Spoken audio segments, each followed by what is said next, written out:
It's time for the absolutely... I'm on my way! Completely! I'm almost there! Random! Why are there so many stairs? Podcast! Oh, jeez! With Andrew Rhodes. Hello, everybody, and welcome to the absolutely, completely random podcast for Saturday, July 2nd, 2022. I'm your host, Andrew Rhodes, as always, here on the Web Designer 18 YouTube channel. And what are we talking about this week? Well, one of the weirdest things I think I have ever seen in my entire life, and if this isn't nightmare fuel, I don't know what is. But this is a film that was previewed ahead of its Anime Expo screenings, and oh god, just from the still image alone, I could safely say you could have nightmares for days. I will get into that. DNF. It's an MMO. It's turned an MMO into a fighter with finesse. DNF Duel, and I honestly have been watching gameplay of this thing. It is pretty badass. I'm not gonna lie about that. Oh man, it is pretty good. If you are a fan of Megaman Battle Network series, guess what? The Legacy Collection has been announced for PlayStation 4, Switch, and PC, due out next year. You're gonna love when I dive into this one. And Cyberpunk 2077, the Q&A CEO claps back at people saying that you don't understand testing. No, obviously we don't. You test the thing. If there are bugs, you fix the bugs. If there are known bugs, you fix the bugs. You don't put something out that's a buggy mess. No, we are obviously not sophisticated enough to understand this. But all this and more this week on the Absolutely Completely Random Podcast. Before we get into this any further, I'm sure you know the song and dance by now. ARHOADS-2012 on eBay. I have a wide variety of stuff for sale. One person's trash is always another person's treasure on the worldwide flea market that is eBay. So come on by and check it out. I also have that t-shirt thingy, which probably isn't worth mentioning anymore because nobody's gone near it. I have nothing to show for that other than a bunch of wasted minutes and time, which, according to most of my family members, is par for the course now with me, that I'm wasting time and I'm making excuses. So, yay! Yes, but there is that. You can also follow me over on Twitter at OtakeRhodes, the official Web Designer 18 Facebook page. There's, well, obviously right here on YouTube. Like, comment, subscribe. We do have a Ko-fi and Patreon page if you want to help support the channel, though. Again, I doubt that's going to fruition, but I just mentioned it anyway. And, that's pretty much par for the course now. Alright, so how'd my week go? Is there a better way to say it sucked? Well, I mean, let me rephrase it this way. My mom's helping a friend of ours right now, so I had a couple days of peace and tranquility to myself, which, for me right now, is greatly welcomed. I'm not even going to lie about that. It's welcomed. Peace and quiet. And then that was swiftly met with unending hell. So, as many of you know, I lost my job basically the first Tuesday of last month. And I've had some family members, well, there's one family member, not my mom, but one family member that has been trying to help by like, oh, here's a couple leads for you, here's a couple places that are hiring, then gets immediately pissed off because I don't have the job in like a day. Well, you put in an application. Yeah, well then why didn't you get the job? How the hell should I know? And most of the time, they're still pending. It's not like the olden days where you just go, fill out an application, and they take you in the back, shake your hand, and give you the job. No, they have to go through a whole slew of things. Background checks, screenings. They got to make sure that you're not going to up and leave. And if you seem overly qualified for the position, as in like, oh, they'll get bored too easily, they won't take you. And that was one of the things that happened to me this week. Was I actually got an email back telling me, actually I think it was like last week, but still, the person was really nice in the email, and they're like, well, here's the deal, they did like my skills, they liked everything else, they said, but I had too much experience, And they were afraid that I was going to get bored, I was going to leave, and then they were going to be right up shit creek again. And they came right out and said, look, we like your skill set, we like your experience, but we think you have too much experience, and you'll get bored. We're afraid you might get bored too easily, and then you'll leave. And then we'll be right back where we started again. So they didn't want to offer me the job. And I'm like, okay, the person was honest, I appreciate that. But no, I have a relative that's basically been riding my ass. So that's been fun. Because for years, this relative wanted me to work at a freaking factory for years. Now all of a sudden, oh, no, you don't want to work out there. No. You don't speak the same language that they do out there. Oh, okay. So now it's I don't speak the same language. No, now it's you need to go work at a grocery store. You need to go work at a grocery store. Yeah. And the grocery stores, this is the fun part, because I did put a couple applications, to a few of them around here. The one that did call me back. The problem is that we go down there all the time. My mom sees it. I saw it too when I was down there the one time. They're harsh on the employees. And because somehow they end up getting a lot of the younger employees in, especially this time of year. And then all of a sudden it's like, oh, well, the older employees, which I would fall into, would not get as many hours. And then after the younger ones go back to school and college, then all of a sudden be like, hey, we need you to come in. Then they'd be working you like crazy to the point that you're basically going to die of exhaustion. And I put in applications. They called me back like once. The last time they called me back a couple times, but something about it just kept in the back of my mind. It seemed off, like really, really weird. Because I had one interview there years ago, and I was turned down. And that was before I got my job at Five Below, and I was turned down. And I'm thinking to myself, okay, so I wasn't good enough then. Now that I have 5.5 years of retail experience, now all of a sudden, so now you're good enough. But the problem is that you guys have a really high turnaround rate, and it almost seems to me like if I do this, it's just something in the back of my mind that tells me it's not a good idea, but yet they're the ones that call me back. They were the ones that called me back right away, and I never got a chance to reply to them.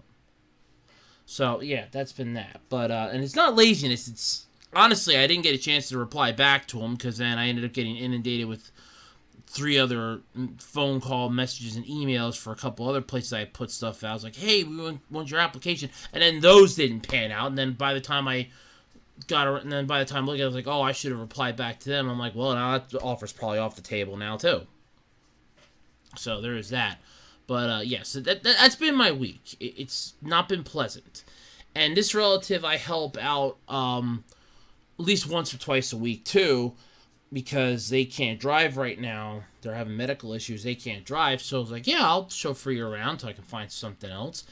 And that's the main point, is we're driving. It's, oh, well, did you find a job yet? Any prospects for jobs yet? No. Needless to say, those are the days that I come home, and I hope that I have a Dr. Pepper or something in the refrigerator that I can take out, drink, and just let my troubles go away. Or just sit there and try to relax, because it is mentally exhausting dealing with that particular relative. It is mentally exhausting. But that's been my week. It's not been fun. And this relative was just like uppity because, the weeds in that were a mess at the house, and they're upset because we haven't taken care of it. It's like, well, you guys are keeping up on the weeds, right? Yes. Okay, good. You don't want the local municipality getting uppity about you guys for not keeping up with it. You gotta keep everything on the up and up, make it look good. Yeah, it's getting to the point that I'm tired of. I'm just getting tired of it. At this point, I'm reaching my breaking point. Slowly but surely, I'm reaching my breaking point. But yeah, that's been my week. I've been bitten up by mosquitoes. If you hear a fan in the background, it's hot in here. But that's been my week. 2 new rant videos went up. I ranted about Matilda the Musical, and I also ranted about the return of Caillou, and I have another rant that I'm going to be recording, probably, I want to say tomorrow, involving Nickelodeon's newest live-action Paramount Plus movie, which really pisses me off. I kind of feel like I should be the crypt keeper in this one and just put them out of their misery, but I'm not that generous anymore. There's a line. Honestly, there is a line in Sword Art Online Abridged that I love with a passion, and it really suits my mindset sometimes.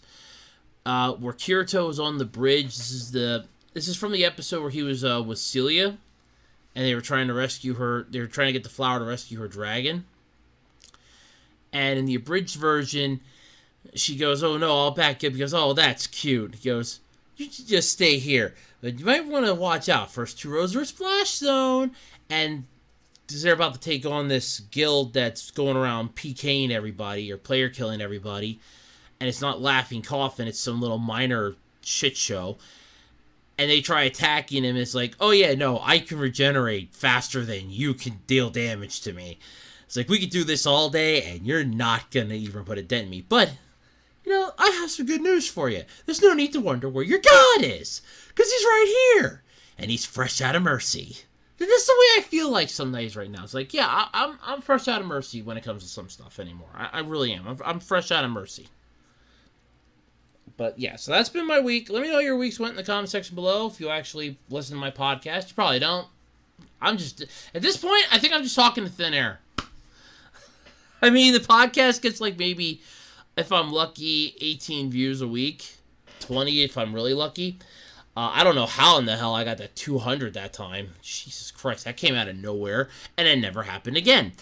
But yes, so yeah, I don't know how in the hell that happened. And honestly, at this point, I'm starting to think that my YouTube channel is a failure. So, but either way, folks, let's get into the podcast. Let's get into this. Alright, so Cyberpunk 2077, the game from CD Projekt Red that was met with so many issues upon launch. You had busted graphics, busted gameplay, glitching out the ass. It basically looked like it was a Bethesda game. And oh, Jesus, I can't wait to see what Fallout London looks like when that comes out. I can just imagine that. Oh, God. But Quantic Labs head didn't deny allegations against the firm, but did say people didn't have the full picture. Well, nobody ever has the full picture. That's the problem. Nobody ever has the full picture when it comes to stuff. You only ever see the glass is half full or half empty. You never see it. You never, ever see it complete. That's the problem. But Cyberpunk 2077 will always be a cautionary tale of how not to make a release of a game. Or how not to make and release a game. No, I think Fallout 76 was a much better story than that. How do you not... Basically, Fallout 76 versus Cyberpunk 2077. It's basically how not to make a game and release it. Okay? With Fallout 76... don't use an archaic engine that needs a massive overhaul to the fact that it pretty much still runs on steam and coal versus gasoline like everything else. Don't release a game that has glitches. Don't release a game that requires a massive download of a day one patch to fix some issues but then make others worse. And that's for both games. It was notoriously marred by technical bugs and developmental woes. And now, according to a new report from the YouTuber Upper Echelon Gamers, I've actually watched a couple of their channels, or a couple of their videos, I should say. A QA firm allegedly misled CD Projekt Red during the game's development. Of course, because they wanted their money, and if they would have looked at CD Projekt Red and said, "Look, your game sucks, there's massive issues," they wouldn't have gotten paid. Oh, now it all makes sense. Jackasses.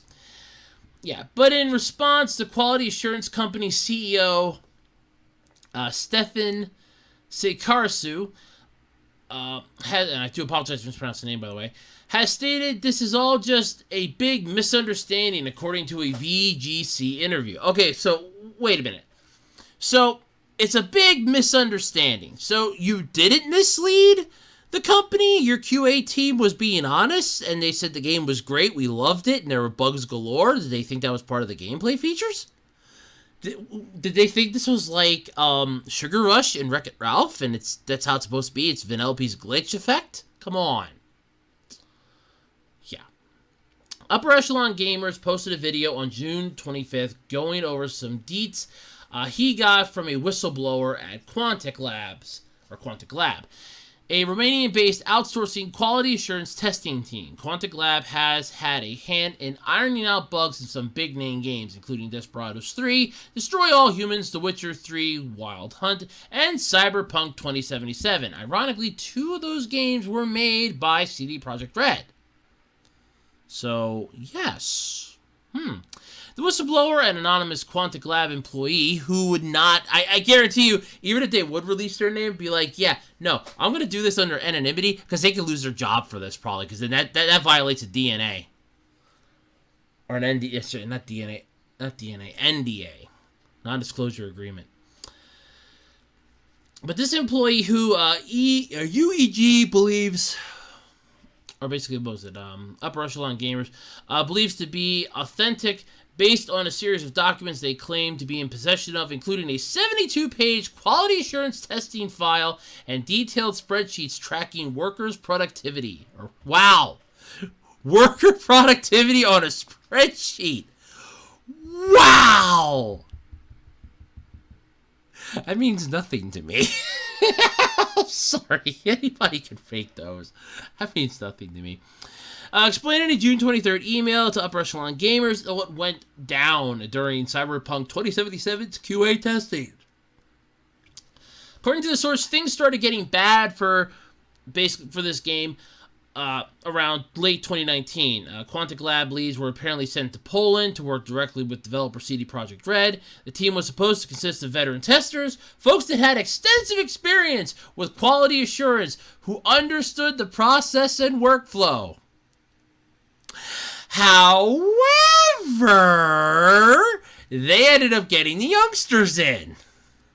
It's like, look, it's almost like, the A-team thing. If you can find them, and if you can afford them, you can hire the A-team. Or if you have a problem, and if you can find them, maybe you can hire the A-team. Only in this case, you're expecting the A-team to show up, and it's the C-team. You don't even get the B-team, you get the C-team.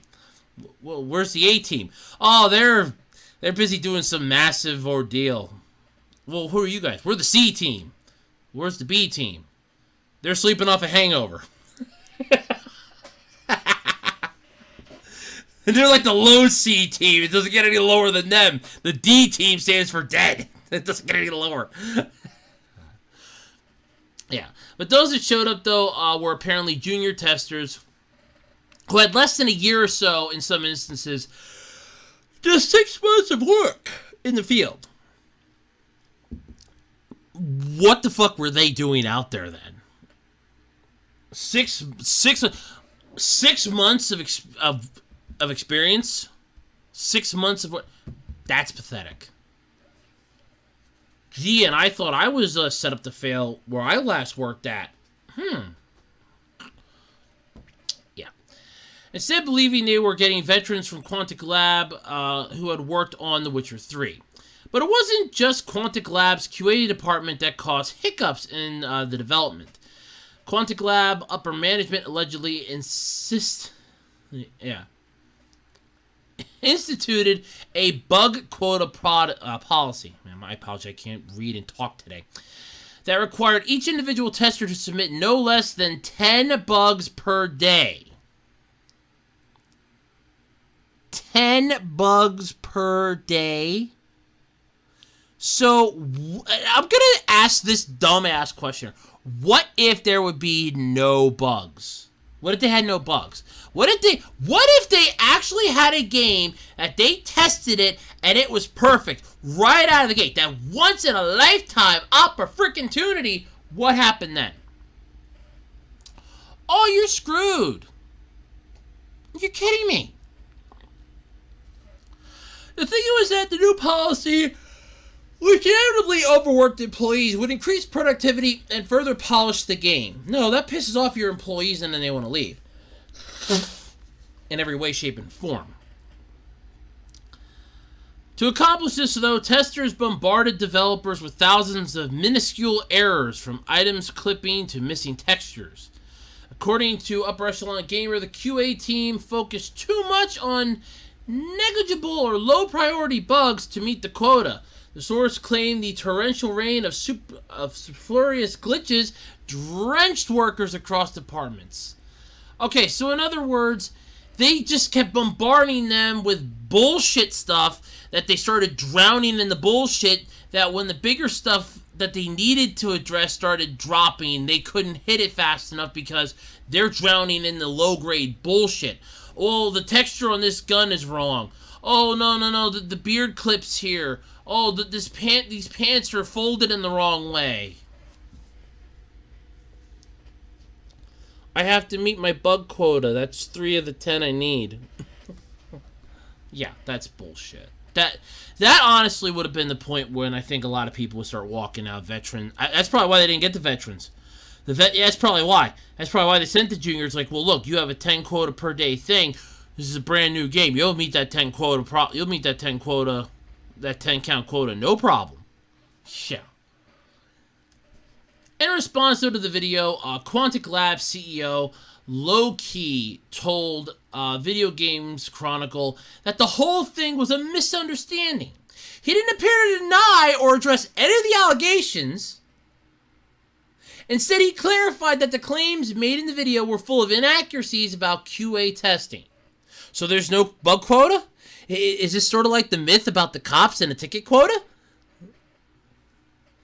The video, published on social media as mentioned in your article, starts with incorrect statements about Quantic Labs' history. This CEO was quoted as saying, "There seems to be a lack of understanding in the process of how a game is tested before it's released to the market. You test it for bugs, gameplay ability. Does it work? Does it function? Does it crash? If anything happens, you put a check mark in that, and then you come back to fix the error. If it doesn't load, that's an error.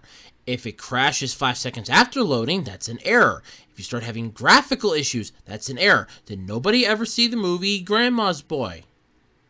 It's literally what the freaking character in the goddamn movie does for a living. He tests video games. They give you a specific set of levels, and you play them X amount of times to test whether or not they function.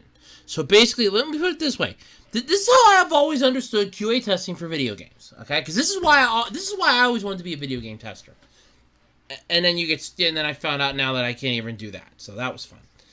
But this is basically how I always interpreted and how I always understood QA testing for video games. You have a team of anywhere from 6 to 10 people. Each one of them is assigned a particular level or set of levels in the game. If it's a game that has like missions, and they're not exactly levels, but they're mission segments, they're assigned X amount of those. So basically, they'll sit them down and go, okay, this is a code that will let you access, this section to this section. You need to complete these mission objectives in this section X amount of times. So basically, you don't just do it one time and hope for the best. No, you have to do it like 4, 5, 6 times to make sure that you get the same consistent amount of successes and failures. If anybody out there, I'm pretty sure it was J Rose that does this, or Scott's Thought. If you've ever watched their channel on their Pokemon playthroughs, I'm pretty sure it's Scott. I want to say Scott Thoughts, but it's probably J Rose.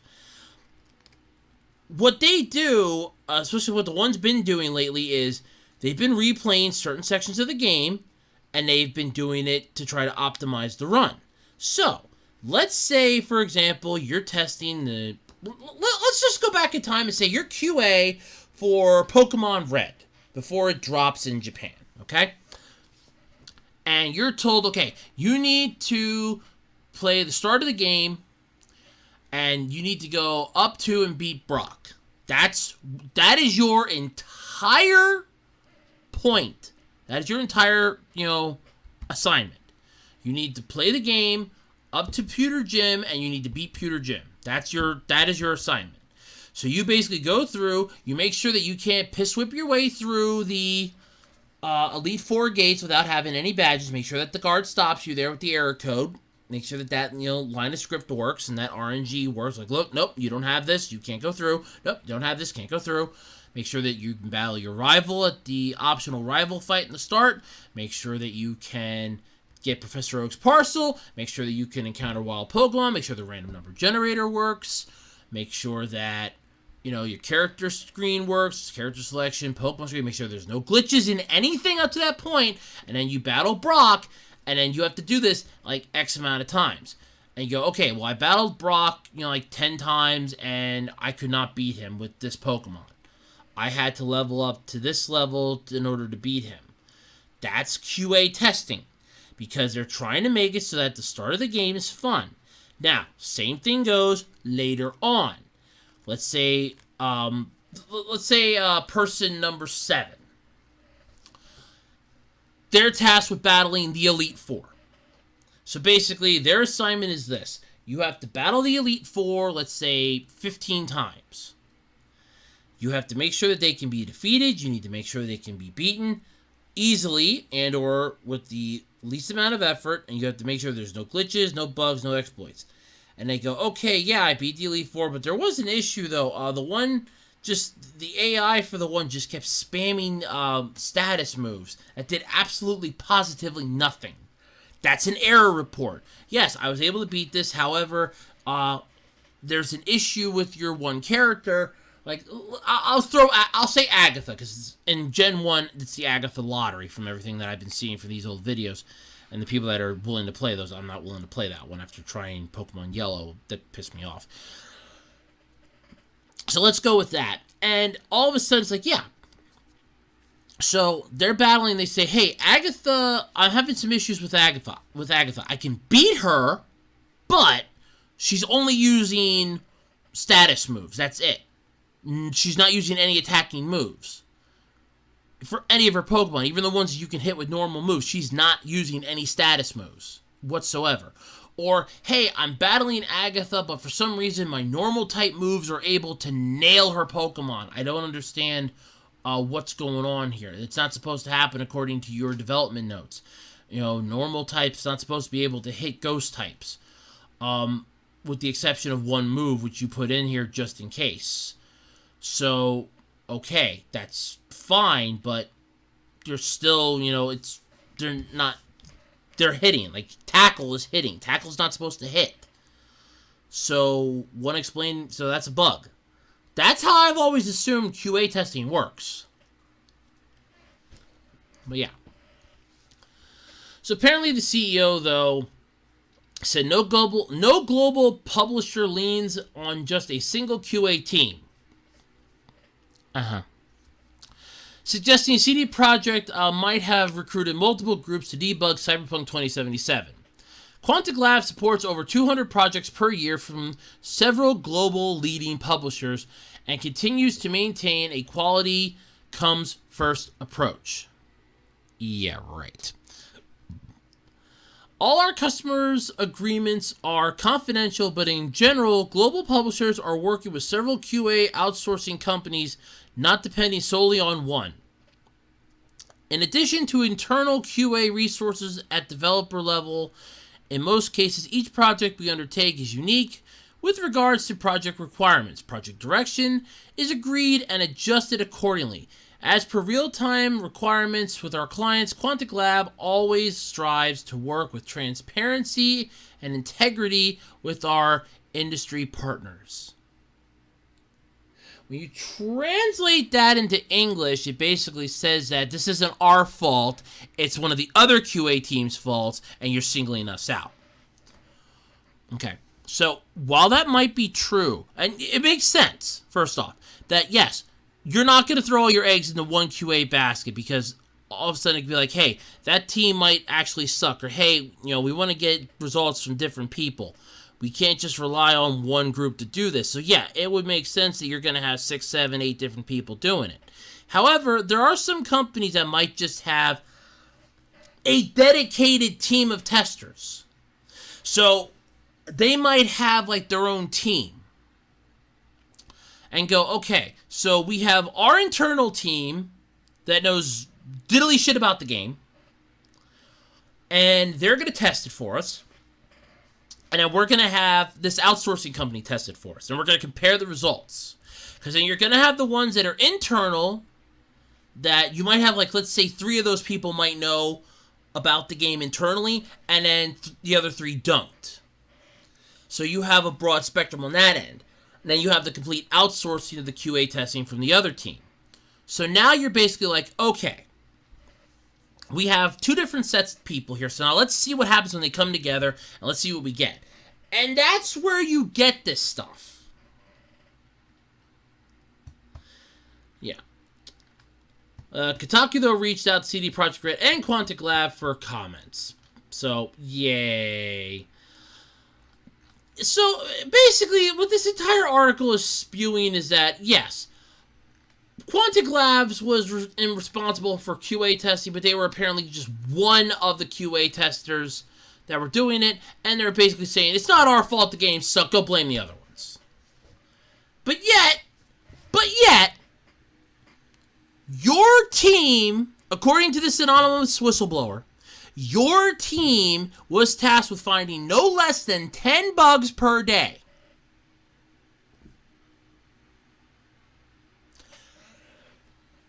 I think the best equivalent for this that I could explain, to kind of give you a mindset and put this in the layman's terms that anyone can understand.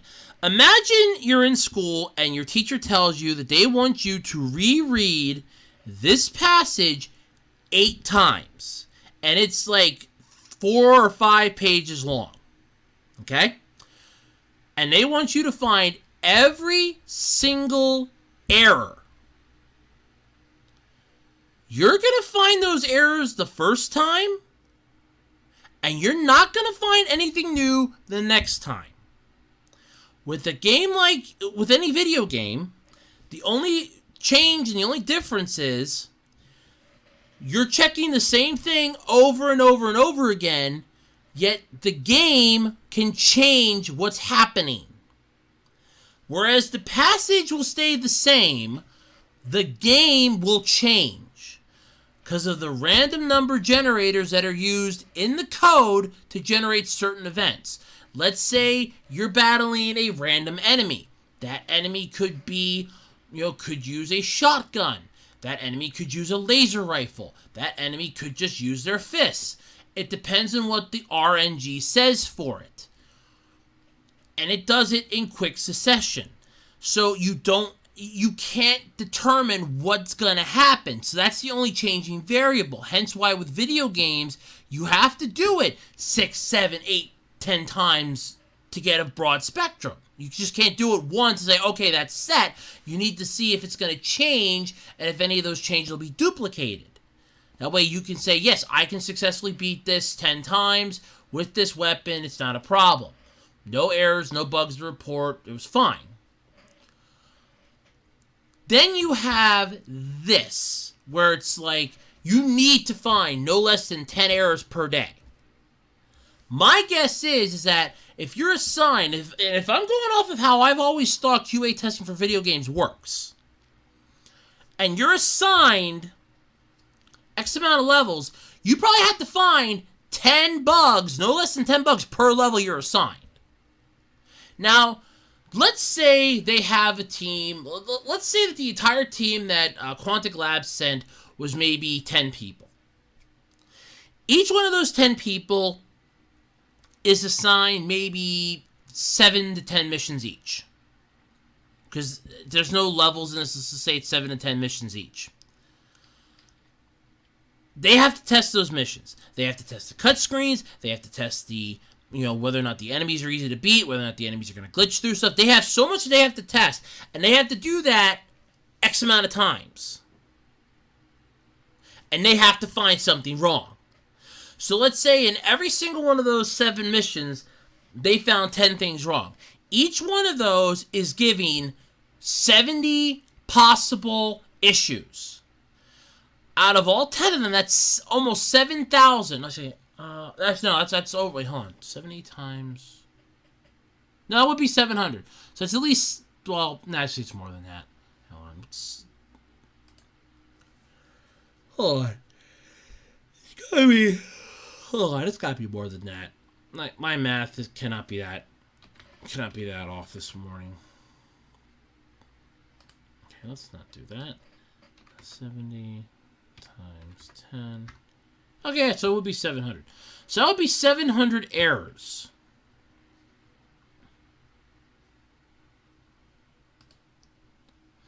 Well, I should wait. No, if you think about it, though, if they've so I am right. Yeah, so that would be 700 errors at least. Now, let's say that they were given maybe 10 levels each. You're looking at 1,000 errors, and these things are minute, microscopic. We don't give a shit about that one. So, blah blah's pants are blue and they're supposed to be hot pink. Who fucking cares? It's a color problem. We're concerned right now with gameplay functionality, not whether or not the guy wearing the culottes and the mustache that looks like the Discount Village person from the Village People is wearing the right color pants.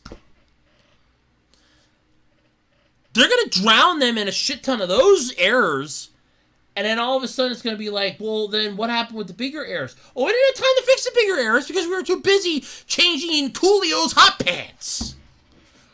Or changing, Veronica's shirt color because it wasn't the right color. It blended too closely to her skin. That's considered, okay, that one I would consider an actual somewhat important issue. But now let's say, hey, this gun doesn't work. I pull the trigger with full ammo and nothing happens. That's now buried in a possibility of 700 possible errors, or 700 errors at least, that they have to fix. And that's one buried in that. That they'll probably never get to, because till they get to that point, whatever they did to maybe change Coolio's pant color is now, caused a chain of events that is now fucked up whatever the problem was that actually needed to be addressed in the first place.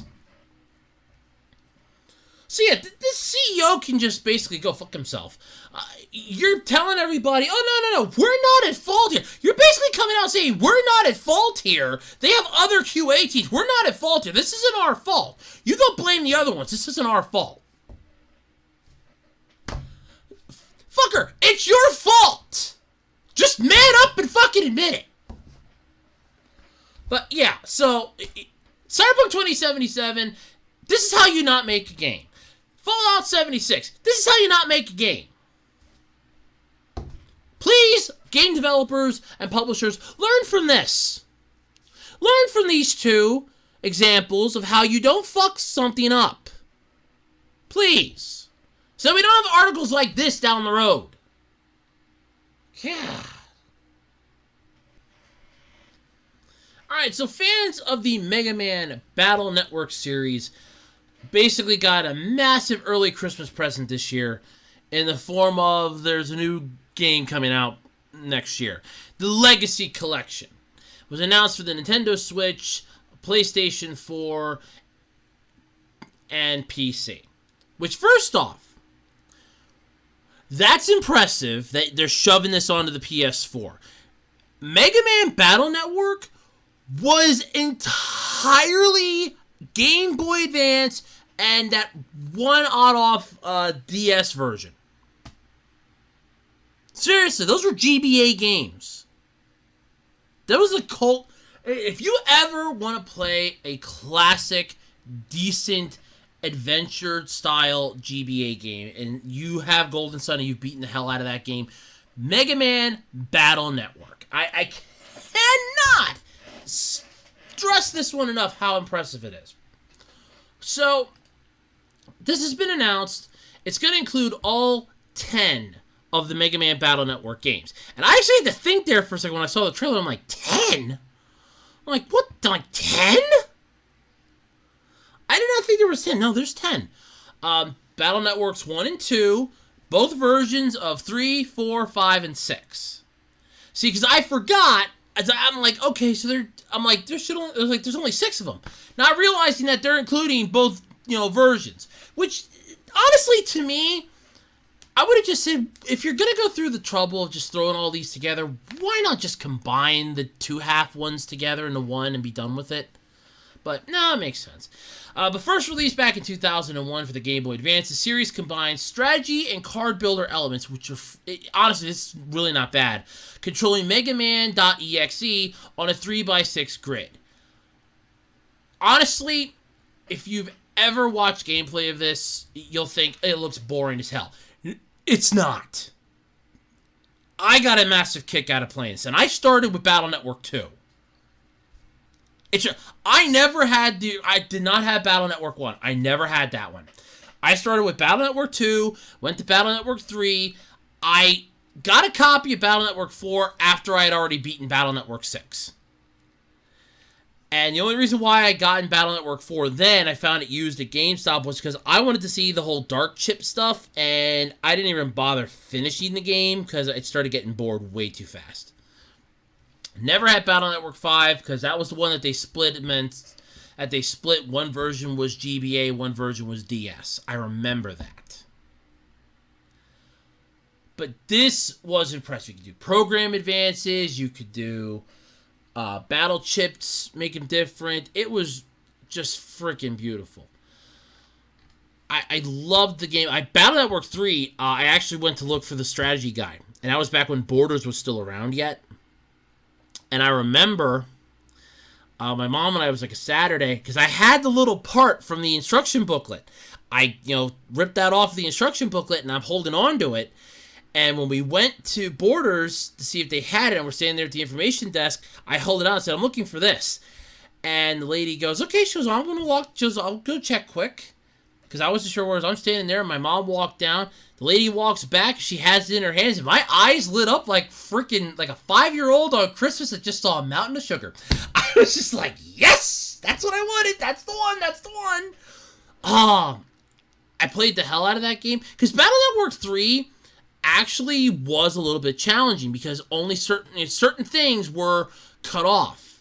So there were certain things that were version exclusives.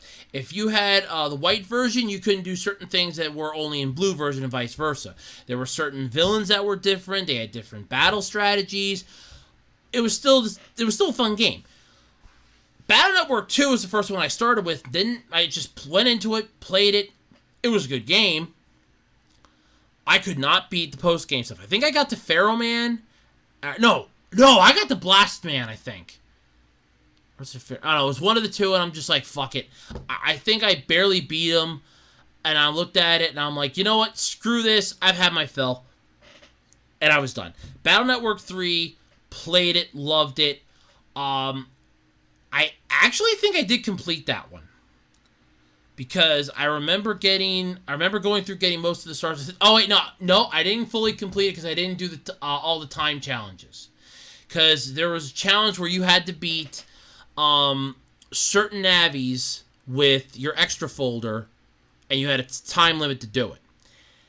And I remember trying to beat, I think it was Flame Man. That's what it was. Torch Man was the first one. Heat Man, which was my favorite. That's the one that looked like the lighter. That one was one of my favorites, by the way. It was Heat Man. But you had Torch Man, Heat Man. It was Flame Man. And Flame Man, oh God, he was a pain in the ass to beat. Jesus Christ, he was hard. But this is when I started learning that, hey, I can blast them with these rock cubes. And I'm looking at my extra folder, and I'm like, hey, I have an extra folder here that has a whole bunch of the rock cubes. So I go get the rock cubes, and I'm setting those up, blasting them with the air cannons, and I'm hitting them, damaging them. And I'm like, hey, I'm winning, I'm doing it. But I still didn't do it in the time limit. I'm like, God damn it. Some of them were easy to beat, some of them were not easy to beat. And I'm like, you know what? I got a majority of it. I beat base. I went through, got all the bug fragments so I could battle base, beat base. And I'm like, you know what? As far as I'm concerned, I beat base, I beat Serenade, I beat the game. As far as I'm concerned, I beat the game. That little extra screw you bit, I don't care about. Battle Network 6 was definitively the best.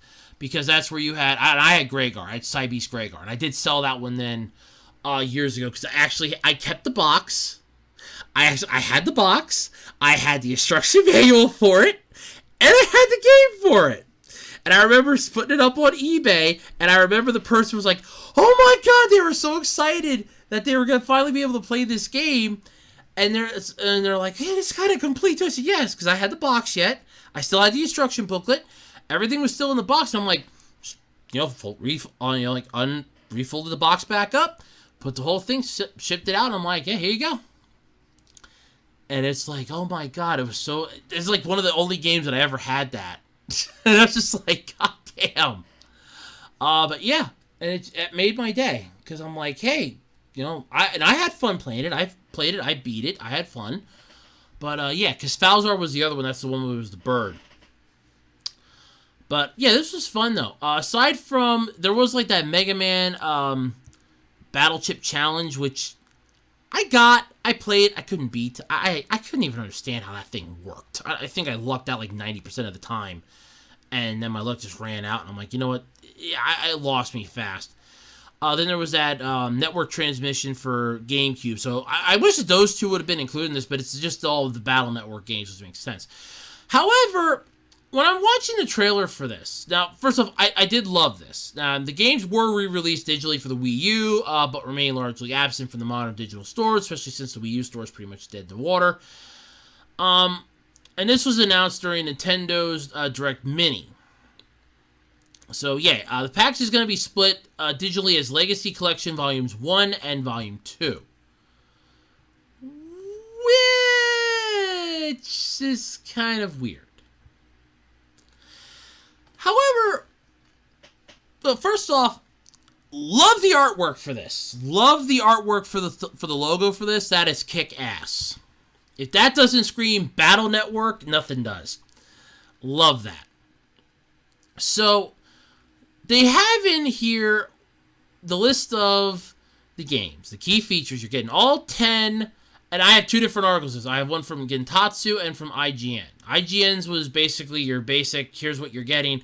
But Gentatsu, or Gematsu, they put it a little further into this. So you get all of these. It's going to be as a single collection or as a part of two separate digital volumes. The full list of titles in the Mega Man Battle Network Legacy series includes, like I said, Battle Network 2, both versions of 3, 4, 5, and 6. You're also getting rocking tunes. Rock out to some tunes in the music player, which includes more than 180 tracks from all 10 titles. I hate to tell them this, but you can find the playlists for all the music files that are in these games on YouTube. I actually proved it. And they're all on YouTube. Literally, they're all on YouTube. It's all on YouTube. So I was like, there's no way. Yep. You can roll through the gallery. The network navigators will be able to access over 1,000 pieces of concept art, character sketches, and official illustrations in the collector's gallery. Again, these are available with a Google search. There's Google searches for this stuff. The mystery data section will contain exclusive illustrations from past events and images of licensed goods from this era of Mega Man titles. Again, Google. The part that definitely wailed me upside the head, though, and I'm double checking this because I'm almost sure.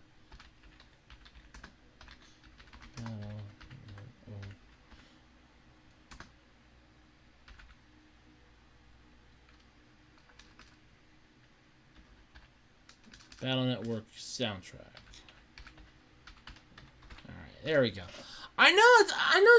There's an entire. Yeah, they got Battle Network. You go on here. You go on to YouTube. Mega Man Battle Network 1 through 3 OST. It's like 2 hours long. The Best of Mega Man Battle Network series OST 20th anniversary tribute. It's almost a little over 3 hours long. 6 chapters. Battle Network OST Part 1. 195 different items in this playlist. And it's Battle Network 2, Battle Network 3, Battle Network 4. Do I smell Battle Network 5? Battle Network 5. Do I smell 6? I'm sniffing 6. Battle Network 6. Hey, morons! It's already on YouTube! It's already on YouTube! It's on YouTube already! Seriously, it's already on YouTube! You can find the tunes on YouTube. You can find the concept art, character sketches, and official illustrations on Google searches. Let me prove that again. Just go into Google, Megaman. Provided I spell it right.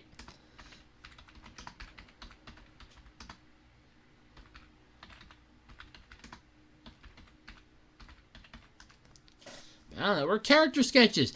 And then you go to images. And guess what? Hey, look! There's a whole bunch on here. You just narrow it down to fan-made ones.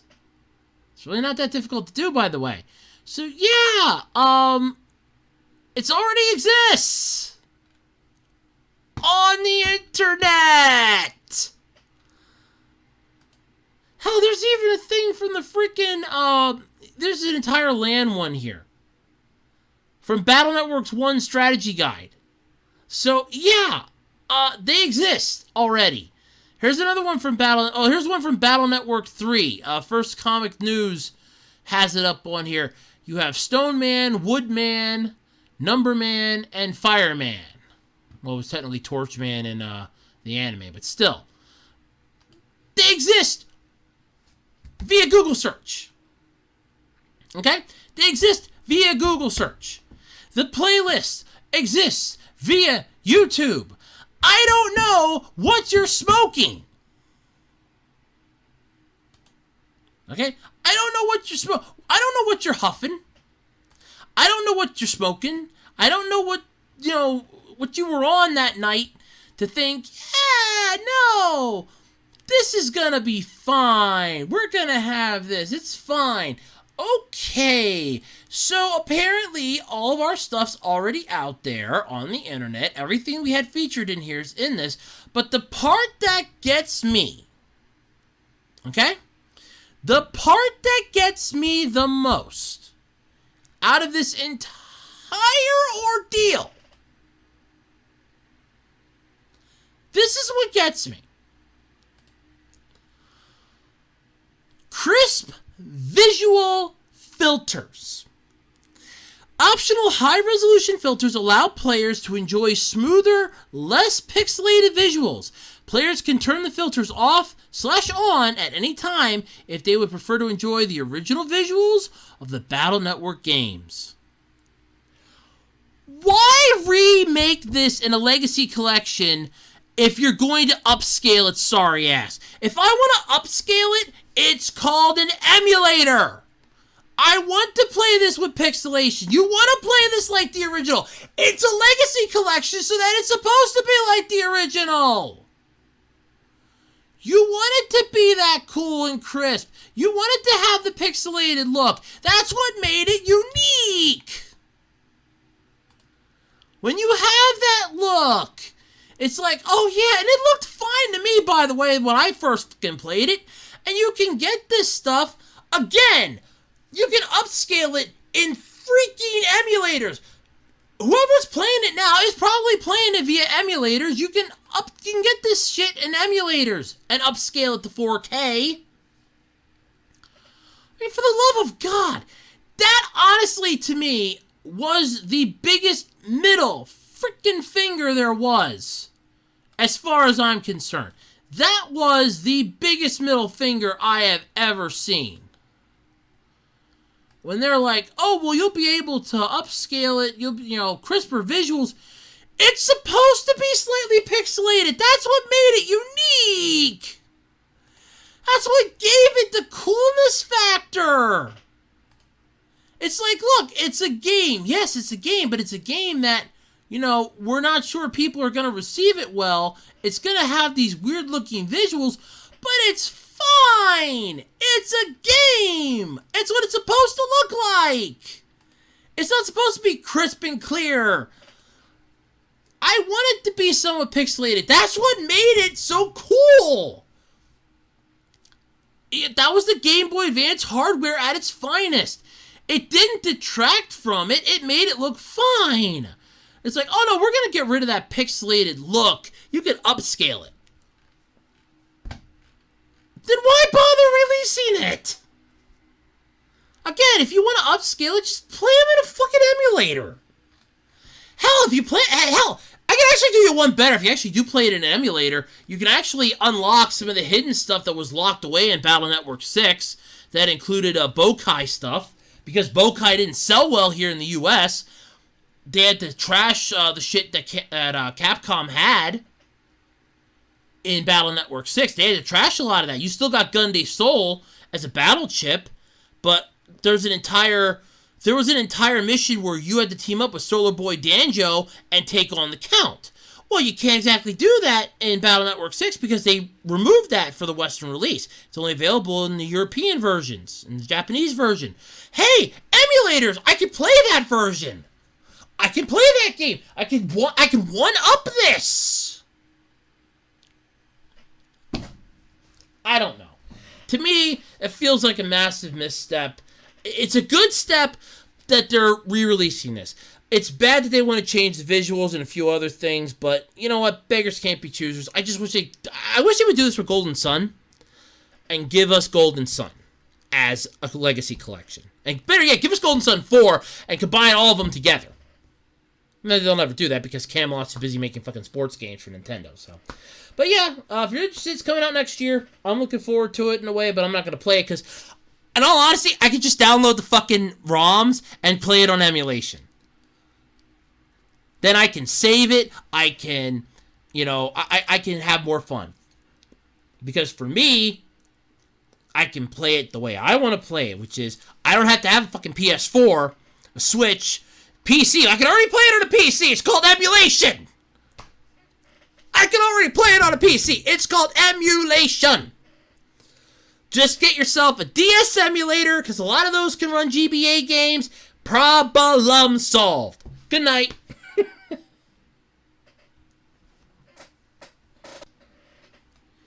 Alright, so obviously DNF. What does that mean? Well, DNF usually stands for did not finish, did not complete, but this time it's DNF Duels.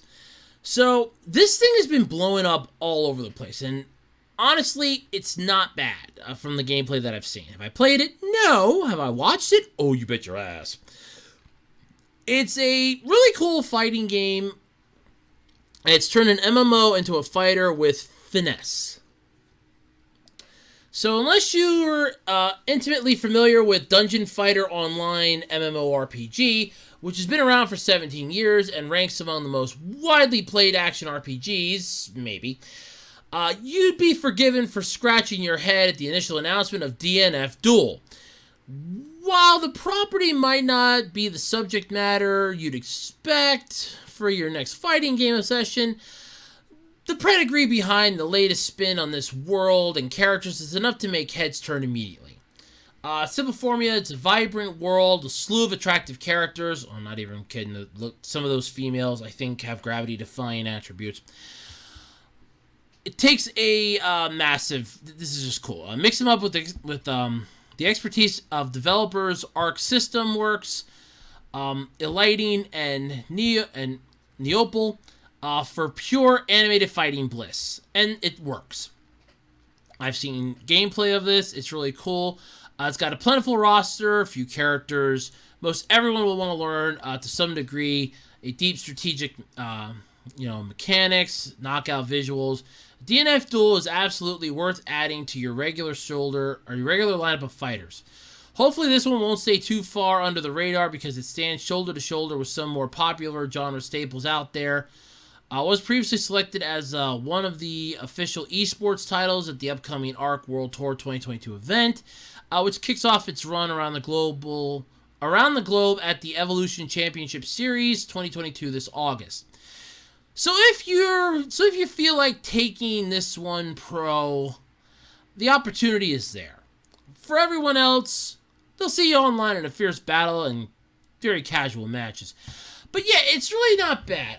It's thanks to rollback and netcode, taking DNF Duel online that has relatively smooth experience so far. Casual matches replacing player avatars in small rooms with a handful of arcade cabinets, putting you together with around 8 or so other players and letting you spectate while figuratively placing your quarters on the cabinet to claim the next game. Now, the sad part is how they have that worded.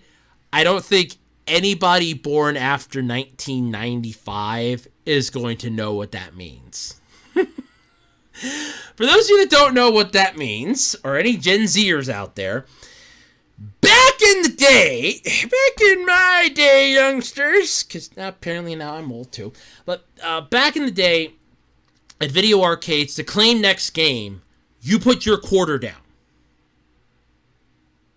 You put a quarter on the cabinet, that claimed next game. And I can hear somebody go, well, how do you know which quarter was yours? Well, it's simple.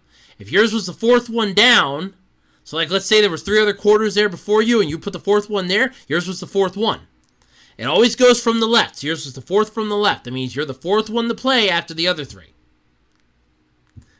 So that's what that means. But yeah, it's interesting. I have watched the gameplay, like I said, of this. It is pretty badass. I'm not going to lie. It definitely has a lot of Dragon Ball Fighters with it. It's like a 2.5D aspect of it. It's not bad. Is there some room for improvement? Yeah, I kind of feel like some of the characters from what I've seen are a bit overpowered. Some are heavily underpowered. Some are just outright impossible.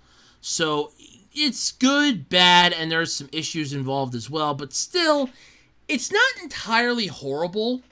But at the same time, it feels like there's a little bit more finesse it could have to be really good. But it's not bad for what it is. Yeah, it looks pretty cool. Check it out. There are a whole bunch of videos. I recommend Dododoya. I think C-Rex did a video of it. I know Dododoya did one. Just type in DNF duels on YouTube, and I guarantee you'll find like half a dozen of them. But it's not bad. I'm definitely going to say it's not bad. Could there be some improvements? Yes, from what I've seen. It could be.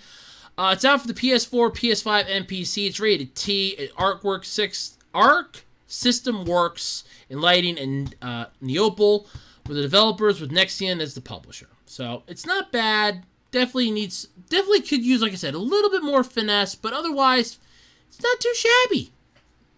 Not too shabby at all. Really, it's not bad. Alright, so if you've ever wanted some nightmare fuel to definitely creep you the hell out, and I mean like you're looking for possible down the road horror, an absolute horror that you will never unsee, may I present to you A Turtle's Shell is a Human's Ribs. The film previewed ahead of the Anime Expo screening. So one of the screenings to come, as I think was this last weekend? No, this is actually this coming weekend. Shit, it's this weekend's Anime Expo 2022 for its anime adaptation. Is for the anime film adaptation of a picture book called A Turtle's Shell is a Human's Ribs. It's a new trailer derived the feature which will screen at AX on July 3rd and 4th, along with more info on the cast, staff, and Japanese release timing. The film is directed by Masa Mori, scriptwriter for Obey Me, written by Mori and Shinichi Tanaka, and produced by Type Zero. It opens in Japan this October. I'm not going to read off who's the cast, though, but here's how it's described. Huh? A turtle's shell is actually a human's ribs? The reverse bending knee of a flamingo is a human's ankle? The Illustrated Encyclopedia, A Turtle's Shell is a Human's Ribs by Satoshi Kawasaki, clearly illustrates what it would be like if the human body acquired the bodily mechanics of various animals. With its outstanding animal humans, this amazing book has gathered a lot of attention and become quite a hit in Japan. And at last, it's been made into an animated movie. Yeah, it's CGI, so let's get it right. But the trailer is creepy as fuck. So you have,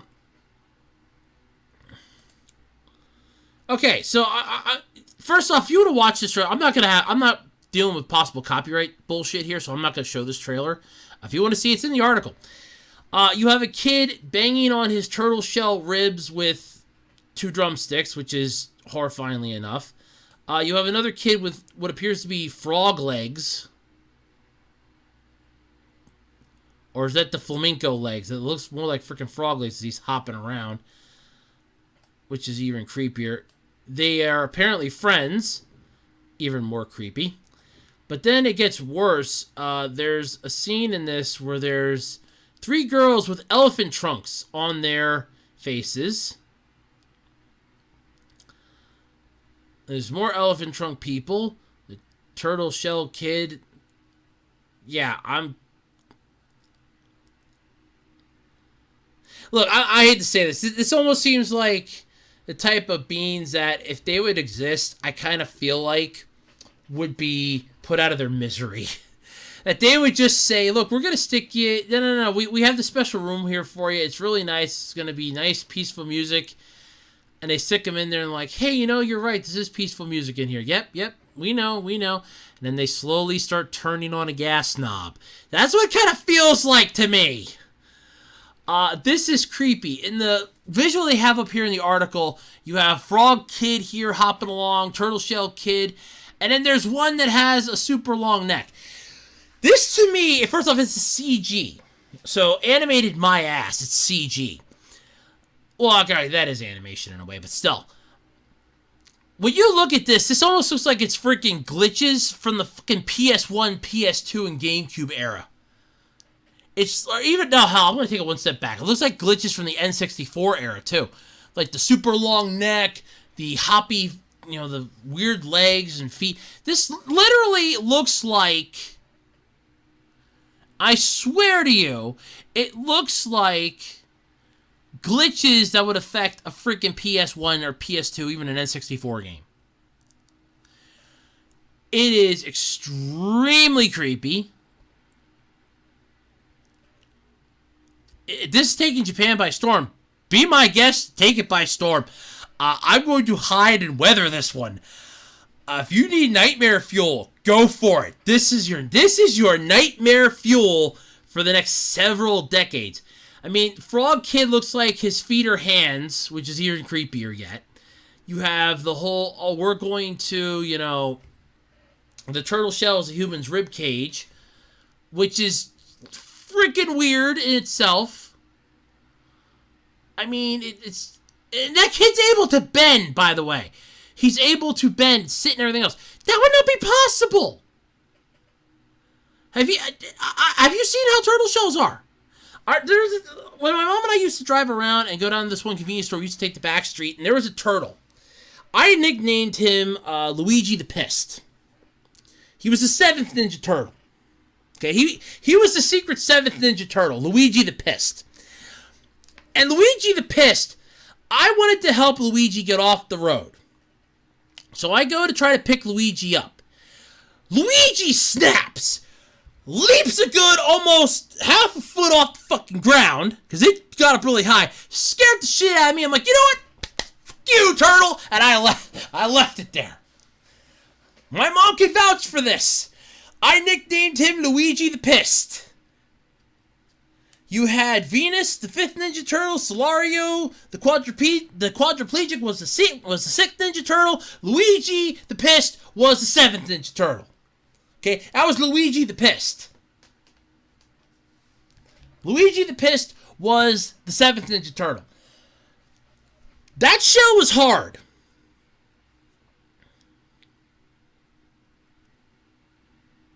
Believe me, that show was hard.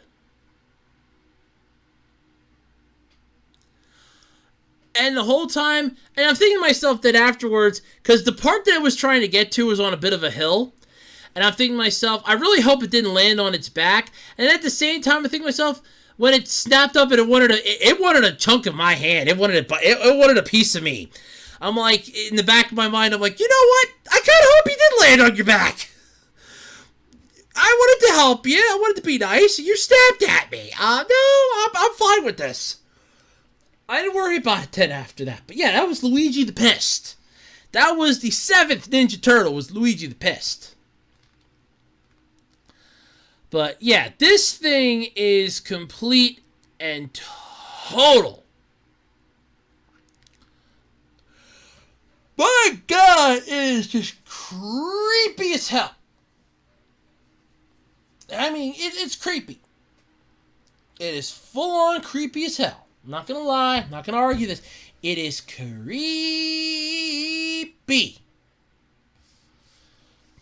Like I said, that's taking Japan by storm. Let it take Japan by storm. I will gladly weather this one. Whew.